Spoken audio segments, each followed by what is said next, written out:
दोस्तों, भारतीय संगीत के इतिहास में कुछ ऐसे नाम हैं जिन्हें कभी बुलाया नहीं जा सकता। उन्हीं नामों में से सबसे ऊपर आता है मोहम्मद रफ़ी साहब का नाम। उनकी आवाज़ सिर्फ गानों तक सीमित नहीं रही बल्कि हर दिल में जगह बना ली। लेकिन दोस्तों, क्या आप जानते हैं, अपने कैरियर के शिखर पर जब उनका नाम हर घर में गूंज रहा था, उन्होंने अचानक गाना छोड़ने का फैसला कर लिया था। आखिर क्यों? एक इतना बड़ा गायक जिसकी आवाज़ लाखों दिलों की धड़कन थी, वो चुपचाप साइड लाइन हो गया। आज हम सुनेंगे मोहम्मद रफ़ी साहब की वो अनसुनी दास्तान जिसमें है शोहरत, इबादत और संघर्ष और इंसानियत की मिसाल। 24 दिसंबर 1924 पंजाब के अमृतसर के पास कोटला सुल्तान सिंह नामक छोटे से गांव में एक बच्चा जन्मा। ये बच्चा आगे चलकर भारतीय सिनेमा का सबसे बड़ा गायक बना। बचपन से ही मोहम्मद रफ़ी को गाने का शौक था। कहते हैं गांव में अक्सर एक फकीर गाया करता था। उसकी आवाज़ सुनकर रफ़ी छोटे छोटे सुर छेड़ने लगते थे। परिवार गरीब था, हालात आसान नहीं थे, लेकिन संगीत उनकी आत्मा बन चुका था। धीरे धीरे उन्होंने महफिलों में गाना शुरू किया, फिर लाहौर पहुंचे और वहां से मुंबई, जहां असली परीक्षा उनका इंतजार कर रही थी। 1944 में रफ़ी साहब ने अपना पहला हिंदी गाना रिकॉर्ड किया। शुरुआत साधारण नहीं थी, लेकिन धीरे धीरे उनका सुर हर दिल तक पहुंचने लगा। नौशाद जैसे दिग्गज संगीतकार ने उनकी प्रतिभा पहचानी और फिर वो दौर शुरू हुआ जब मोहम्मद रफ़ी की आवाज़ बॉलीवुड का पर्याय बन गया। वो दुनिया के रखवाले, मन तड़पत हरि दर्शन को आज, ये रेशमी जुल्फे, आज मौसम बड़ा बेईमान है, चाहूँगा मैं तुझे सांझ सवेरे, ऐसे सैकड़ों गीत उन्होंने दिए। उनकी आवाज़ हर हीरो पर फिट बैठती थी, चाहे दिलीप कुमार हो या फिर शम्मी कपूर, राजेंद्र कुमार या फिर धर्मेंद्र। रफ़ी साहब ने सिर्फ गाना नहीं गाया, उन्होंने हर गाने में जान डाल दी। रफ़ी साहब जितने बड़े गायक थे उतने ही बड़े इंसान भी थे। कहा जाता है कि अगर किसी गरीब कलाकार की शादी हो रही होती तो रफ़ी साहब बिना पैसे लिए गाना गाते थे। कभी किसी से ऊंची आवाज़ में बात तक नहीं करते थे। उनकी सादगी का अंदाज़ा इसी बात से लगाया जा सकता है कि वो शोहरत की ऊंचाइयों पर पहुंचकर भी बेहद सादा जिंदगी जीते रहे। उनका मानना था कि आवाज़ खुदा का तोहफा है और इसे किसी को खुशी देने के लिए इस्तेमाल करना ही सबसे बड़ी इबादत है। 70 का दशक आया तो किशोर कुमार की आवाज़ भी खूब चमकी। लोगों ने कहना शुरू कर दिया कि रफ़ी साहब का दौर खत्म हो गया। यहाँ तक कि दोनों की दुश्मनी की खबरें भी उड़ाई जाने लगी।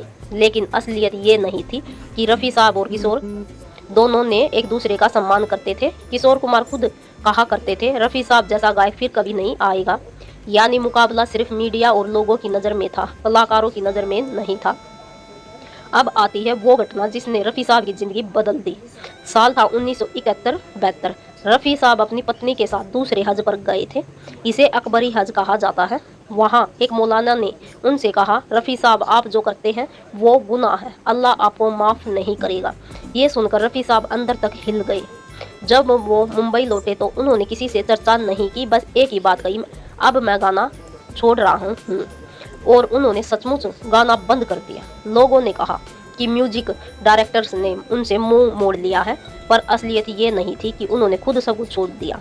वो डर गए थे कि कहीं वो पाप न कर रहे हों। उन्होंने मुंबई छोड़ा और लंदन चले गए ताकि किसी को पता न चले और कोई उन्हें रोक न पाए। इस दौरान उनका परिवार भी परेशान हो गया। बड़े बेटे ने समझा कि गाना आपका हुनर है, अल्लाह का तोहफा है, लेकिन रफ़ी साहब मानने को तैयार नहीं थे। लंदन में ही उनकी मुलाकात एक और मौलाना से हुई। उन्होंने कहा, रफ़ी साहब ये आवाज़ आपको अल्लाह ने दी है, इसे छोड़ना गुनाह होगा। आप लोगों को खुश करते हैं, उनकी दुआएं आपको मिलती हैं, ये काम छोड़ना गलत है। ये सुनकर रफ़ी साहब को लगा कि शायद वो सही दिशा में नहीं सोच रहे थे। धीरे धीरे उनका डर कम हुआ और उन्होंने फिर से गाना शुरू करने का मन बनाया। मुंबई लौटे तो संगीतकार नौशाद ने भी कहा, रफ़ी तुम्हारी आवाज़ खुदा का करिश्मा है, इसे बर्बाद मत करो। इसके बाद रफ़ी साहब ने फिर से गाना शुरू किया, लेकिन इस बीच नुकसान हो चुका था। कई प्रोड्यूसर और डायरेक्टर्स ने उन दूसरे सिंगर्स को चुन लिया था। इसके बावजूद रफ़ी साहब ने हार नहीं मानी। उन्होंने फिर से हिट गाने दिए, पर्दा है पर्दा, चाहत के सफ़र में, दर्द दिल। लोगों ने महसूस किया कि रफ़ी की आवाज़ कभी पुरानी नहीं हो सकती, लेकिन किस्मत को कुछ और ही मंजूर था। 31 जुलाई 1980 को सिर्फ 55 साल की उम्र में मोहम्मद रफ़ी साहब का दिल का दौरा पड़ने से निधन हो गया। उनकी मौत की खबर सुनकर पूरा देश रो पड़ा। उनके जनाजे में हजारों लोग उमड़े जैसे किसी अपने को खो दिया हो।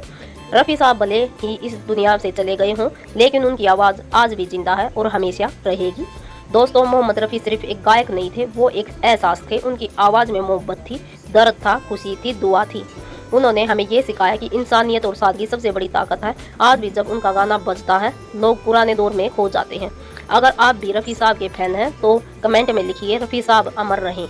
और अगर आपको ये कहानी पसंद आई हो तो वीडियो को लाइक और शेयर जरूर करें। मिलते हैं अगली बार एक और महान शख्सियत की अनसुनी दास्तान को लेकर।